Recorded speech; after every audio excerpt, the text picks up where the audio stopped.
there and welcome back to a new video. Colonialism definitely has an undeniable role in shaping the world as it is today. To an extent, most of us believe that it was colonialism that led the third world countries or the colonies to modernize and develop or achieve a positive economic growth in lines with the modern world. That is, it was the colonial rule that modernized and industrialized the otherwise primitive and backward colonies and helped them catch up with the changes of the time. Many go so far as to say that it was the white man's burden to civilize and modernize the child people of the colonial countries. Well, in the case of India at least, the contrary is true. India was already very advanced in the world in terms of manufacturing, trade and commerce when the British came to this land as traders. And it was the constant drain and exploitation or misuse of its money, its people and its resources that put India at such disadvantage in the coming centuries. Early Indian nationalists like Dadabhai Naoroji, R.C. Tata and Justice M.G. Ranade all have talked about this drain of wealth and resources. And they have already argued that only if colonialism is overthrown, India can develop and modernize and attain the positive growth that it already had. In this video, we are going to look at how the British destroyed our manufacturing sector and how our trade was carried out and made India into just a market for their finished products and a land to extract raw materials to create these products. When the British first came to India, that is in the 17th century, India was an industrial and commercial powerhouse. India was the chief supplier of luxury items like muslin, ivory, carpets, steel, pearls, precious stones, etc. The Indian goods were in demand worldwide and appreciated for their fine craftsmanship. India was the chief exporter of textiles. It was one of the most prominent places of shipbuilding and metallurgy. India was the largest economy of the world for an entire 1,000 years of the first millennium, and it was close to 30% of the world's GDP. As late as the beginning of 18th century, India was still the largest economy, but with 25% of the world's GDP, which was 8 times more that of UK. Now, right after the colonial rule, the decline started, and by 1950, India's share has reduced to a mere 4.2%. That is less than 2/3 of that of Britain. Bengal and Bihar was the richest places on earth when British came to trade with India. It was the largest producer and exporter of cotton textiles in the world till the end of 18th century. And about 3/4 of imports of textiles and silks to the Europe was from India. And of course, all of this were paid for by the British traders, especially the East India Company, because they had a lot of bullion coming from Latin America, that they were mining gold and silver from Latin America in large scale. And then the Battle of Plassey or the Battle of Palashi happened in 1757, and that's when East India Company, an MNC, took control of Bengal from the Nawab. Soon after, the East India Company was annexing more and more land in the Indian subcontinent, and wherever they annexed and took control, they were putting up a severe tax regime. That is, every person who ever lived and worked in these lands that the British East India Company annexed, they had to give a mandatory tax to the company. And it doesn't matter if the crop yield was good or if they had profit or if that there was no such rules. Every person had to give the tax. And soon a very bizarre economic situation begins in the British India. So the East India Company's import of treasure into India, which amounted for rupees 1.3 million in 1757 to 88, has absolutely stopped. The entire Indian exports started to be paid for by the revenues collected from the Indians itself. That is, the East India Company and then the British maintained a constant 200-year-long unrequited exports or an export surplus that they took for their own. It was not just a lucrative market for British manufacturers, nor it was a supplier of raw materials or labor, but it was an exporter of manufactured textiles, all of which were unrequited. This is the train of wealth theory, and it can be a little confusing, so let me explain it. After the East India Company annexed different lands in India and made them into provinces and presidencies,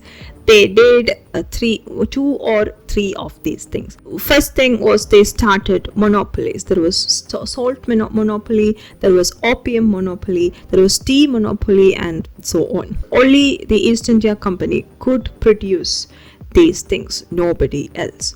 And there was a tax on all of these things, especially salt tax. Salt tax was so high that salt was one of the costliest things to ever buy in British India. The second thing, as we discussed before, was that they put tax on all people, all producers, all manufacturers. In order to create anything or to sell anything, you had to pay a heavy tax to the company. And they were also the buyers of all these producers because there was nobody else in the market, or nobody else were allowed to be in the market.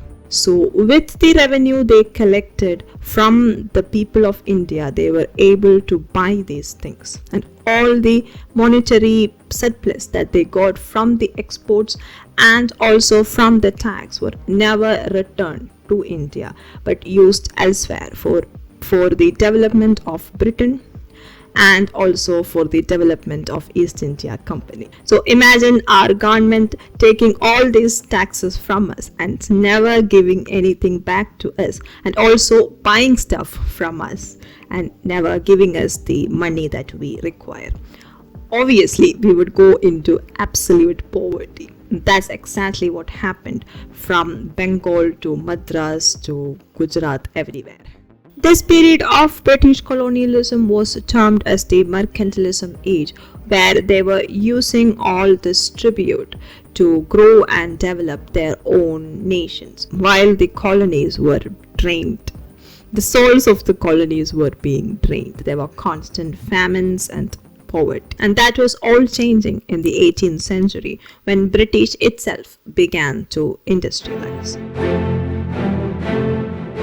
Before the machines of the Hargreaves, only Indian spinners could create pure cotton, and with the industrial developments that were changing. Soon after the British mills started to create pure cotton, it was the Indian producers, or the Indian cotton was completely kept out of the UK markets using protectionism. There were a series of acts, Calico Acts, that prohibited Indian cotton from entering the UK. But a policy of free trade was imposed on the Indian market. That is, the British was allowed to inundate the Indian markets with cheaply produced cotton from their mills. From 0.8 million yards in 1815 to 100 million yards in 1839. And by 1872, it was 1,000 million yards. And again it doubled to 2,000 million yards by 1887. And British had captured 66% of Indian cotton market by the end of 1887. The high revenue rates meant that they were not able to produce anything at all, or they were not getting any profit to continue the manufacture. And there was also forced agriculture or forced commercialization of agriculture, especially in opium, tea, coffee, and so on, and also cotton, which enabled British to have all these raw materials for trade and manufacturing elsewhere.